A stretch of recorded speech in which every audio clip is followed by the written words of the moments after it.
ಕೋಲಾರ ನಗರ ದೇವತೆ ಹಾಗೂ ಶ್ರೀ ಕೋಲಾರಮ್ಮ ದೇವಾಲಯದಲ್ಲಿ ಶಕ್ತಿ ದೇವತೆ ಆಗಿರುವಂತಹ ಮಹಾತಾಯಿಯ ಬ್ರಹ್ಮರಥೋತ್ಸವ ದಿನಾಂಕ 11/3/2026 ಬುಧವಾರದಂದು ಅಮ್ಮನವರಿಗೆ ಉದಯತ್ಪೂರ್ವ ಪಂಚಾಮೃತಾಭಿಷೇಕ, ಸಪ್ತಮಾತ್ರಿಕಾ ಪರಿವಾರ ಪೂಜೆ ಮತ್ತು ಆ ತಾಯಿಯ ಸನ್ನಿಧಾನದಲ್ಲಿ ಗಣಪತಿ ಹೋಮ, ನವಗ್ರಹ ಹೋಮ, ದುರ್ಗಾ ಹೋಮ ಮತ್ತು ರಥಶಾಂತಿ, ರಥಹೋಮ, ರಥಬಲಿ ಈ ಎಲ್ಲ ಕಾರ್ಯಕ್ರಮಗಳು ನೆರವೇರಿಸಿದ ನಂತರ ತಾಯಿಗೆ ವೇದಘೋಷದಿಂದ ಪುಷ್ಪಾರ್ಚನೆ ಆದ ನಂತರ ಆಚಾರ್ಯ ಪೂಜೆ ಮತ್ತು ರಥಾರೋಹಣ, ಪ್ರಾಕಾರೋತ್ಸವ ಇವೆಲ್ಲ ಕಾರ್ಯಕ್ರಮಗಳು ತಾಯಿಯ ಸನ್ನಿಧಾನದಲ್ಲಿ ನಾಳೆ ಬುಧವಾರ ಅಮ್ಮನವರ ಸನ್ನಿಧಾನದಲ್ಲಿ ವಿಶೇಷವಾಗಿ ಬಹಳ ವಿಜೃಂಭಣೆಯಿಂದ ನಡೆಯುತ್ತೆ.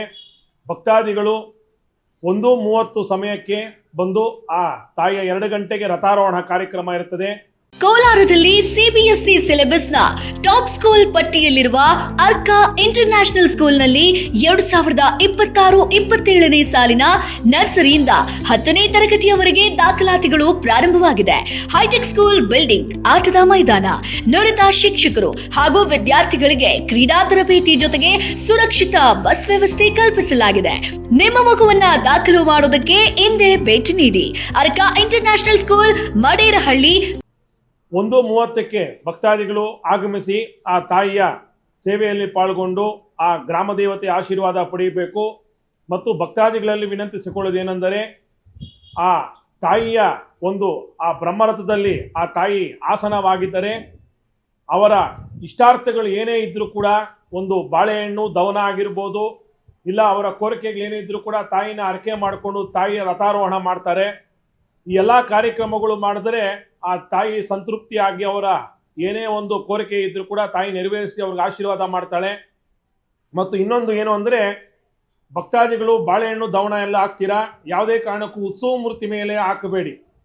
ರಥದ ಮೇಲೆ ಬಾಳೆಹಣ್ಣು ದವನವನ್ನು ಹಾಕಿ ಸಮರ್ಪಿಸಿ. ಉತ್ಸವ ಮೂರ್ತಿಗೆ ಯಾವುದೇ ರೀತಿ ಬಾಳೆಹಣ್ಣಾಗಿರ್ಬೋದು ಮತ್ತು ಈ ಬಿಡಿಸಿರುವಂಥ ಚೆಂಡು ಆಗಿರ್ಬೋದು ಇವೆಲ್ಲ ಹಾಕಿ ಉತ್ಸವ ಮೂರ್ತಿ ಆ ತಾಯಿಯ ಆಗ್ರಹಕ್ಕೆ ನೀವು ಈಡಾಗಬೇಡಿ.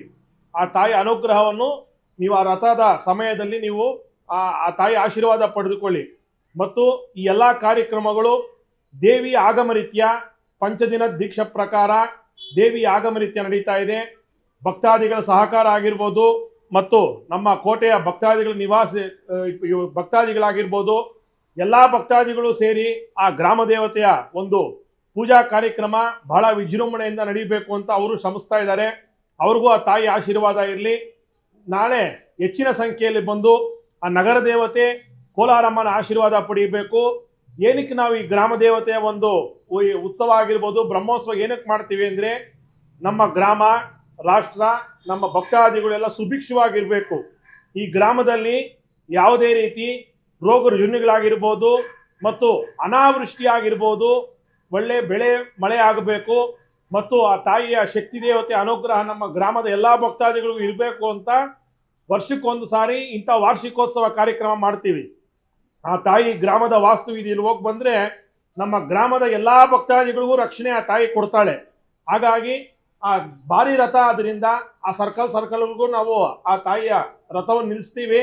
ಆ ರಥ ಬಂದಾಗ ನೀವು ಆ ತಾಯಿಗೆ ಪೂಜೆ ಎಲ್ಲ ಸಮರ್ಪಿಸ್ಬೋದು. ಮತ್ತು ಆ ಸರ್ಕಲ್ಗಳಲ್ಲಿ ಆ ಸರ್ಕಲ್ ಸಂಬಂಧಪಟ್ಟಿರುವಂಥ ಭಕ್ತಾದಿಗಳು ಪಾನಕ, ಹೆಸರುಬೇಳೆ ಆಗಿರ್ಬೋದು ಮತ್ತು ಪ್ರಸಾದ ವಿನಿಯೋಗ ಆಗಿರ್ಬೋದು ಅವರು ಶಕ್ತ್ಯಾನುಸಾರ ಆ ತಾಯಿಯ ಸನ್ನಿಧಾನ, ಆ ತಾಯಿಯ ರಥ ಸಮಯದಲ್ಲಿ ಭಕ್ತಾದಿಗಳೆಲ್ಲ ಹಂಚ್ತಾ ಇದ್ದಾರೆ. ಅವ್ರಿಗೆಲ್ಲ ತಾಯಿಯ ಆಶೀರ್ವಾದ ಸಿಗಲಿ ಮತ್ತು ಈ ಗ್ರಾಮ, ರಾಷ್ಟ್ರ, ಭಕ್ತಾದಿಗಳೆಲ್ಲ ಸುಭಿಕ್ಷವಾಗಿರಲಿ ಅಂತ ನಾವು ಆ ತಾಯಿಯಲ್ಲಿ ಪ್ರಾರ್ಥನೆ ಮಾಡ್ತಾ ಇದ್ದೀವಿ. ಲೋಕ ಸಮಸ್ತ ಸುಖಿನಾ ಭವಂತು, ಸಮಸ್ತ ಸನ್ಮಂಗಳಾನಿ ಭವಂತು. ಕೋಟೆ ರಾಜೇಶ್ ಅಂತ ನನ್ನ ಹೆಸರು. ನಾಳೆ ನಡೀತಾ ಇರತಕ್ಕಂಥ ದೇವಸ್ಥಾನದ ಕೋಟೆ ಭಾಗದಲ್ಲಿ ಮಧ್ಯಾಹ್ನ 1:30ಕ್ಕೆ ಕೋಲಾರಮ್ಮನ ಬ್ರಹ್ಮರಥೋತ್ಸವ ನಡೀತದೆ. ಎಲ್ಲ ಭಕ್ತಾದಿಗಳು ಸಕಾಲಕ್ಕೆ ಬಂದು ತಾಯಿಯ ಆಶೀರ್ವಾದನ ಪಡಿಬೇಕು.